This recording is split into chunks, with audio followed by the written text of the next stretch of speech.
చివన్నారాయణ తన మనవడు కార్తీక్ తో కలిసి మాలిని ఇంటికి వస్తాడు.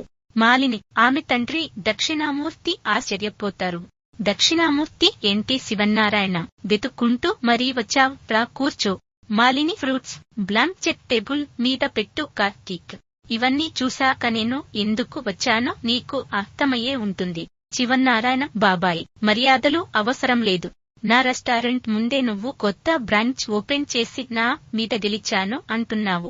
మాలిని, నిజాయితీని గాలికి వదిలేసి మీరు పాత మనుషులలాగే మిగిలిపోయారని నిరూపించాను. పౌటై అయ్యిపోయిందై ఓడైపోయారవ్. మళ్ళీ ఉదయాన్నే నా కౌతౌరేంటైకై నై కౌడల్నై ఎందుకు పంపాయించావు? శివనారాయణ, కాంచనని చూడాలనిపించింది, అందుకే వెళ్ళాను. తోబుట్టువు లాంటి కాంచన కష్టాలు చూడటానికి కళ్ళు ఉంటే చాలవు.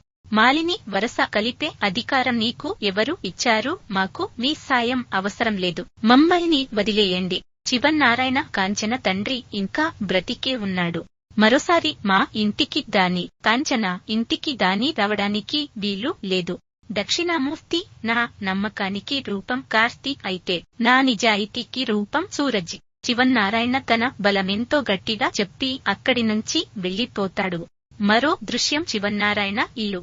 సుమిత్ర మాలిని ఇంటికి వెళ్లారని టెన్షన్ పడుతుంటే మీరు కూల్ గా కాఫీ తాగుతున్నారు ఏంటి? అసలు అక్కడ ఏం జరిగింది?